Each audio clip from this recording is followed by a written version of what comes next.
আপনাদের বলছি, আপনার যে সহযাত্রী আপনার কাছে বা পাশে বসে আছে, যে আপনার সঙ্গে নিত্যযাত্রা করে, অথচ আপনি জানেন সে হয়তো টিকিটও কাটে না।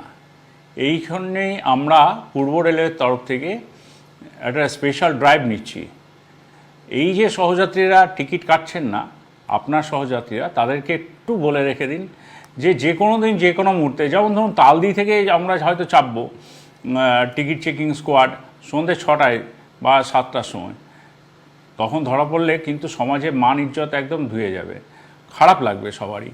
বা এটাও হতে পারে আমরা যারা হাওড়া ডিভিশনের যাত্রী তাদের কথাও বলছি, তাদের জন্য আমরা হয়তো আরামবাগে চাপলাম, মানে এমন একটা লোকেশনে চাপবো যেখানে হয়তো মানে কোনো দিন আশাও করেননি মানুষজন যে আমরা টিকিট চেকিংয়ের জন্য ওই সন্ধ্যাবেলায় 7টা বা 8টার সময় আমরা টিকিট চেকিং করব। এটা উদ্দেশ্য কিছু নয় যে টিকিট চেকিং করে আমরা রেলওয়ে প্রচুর লাভ করবে, এটা নয়। কিন্তু যেটা উদ্দেশ্য সেটা হলো যে আপনার সহযাত্রীকে একটু বুঝিয়ে দেওয়া যে মানুষের উপকারের জন্য রেল এই কাউন্টারগুলো করেছে, ইউটিএস সিস্টেম করেছে যাতে সহজে টিকিটটা কাটতে পারে। আর বাসের থেকে রেলের ভাড়া অনেক কম, টিকিটটা যদি নিয়ে নেয় হাতে তাহলে তো অনেক সুবিধা, এই সামাজিক অসম্মানটা তো হয় না।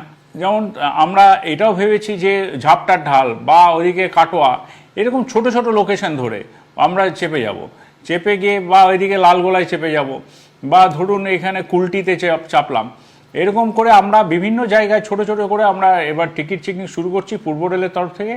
শুধু আপনাদের কাছে এটা বিনীত অনুরোধ, আপনার সহযাত্রী যে টিকিট কাটছে না তাকে টিকিট কাটান, মাত্র 5 থেকে 10 টাকা মাত্র ভাড়া, যেখানে বাসে অন্তত 50 টাকা, 70 টাকা, 100 টাকাও বাস ভাড়া হয়ে যায় সেই সমদূরত্ব জার্নি করতে গেলে।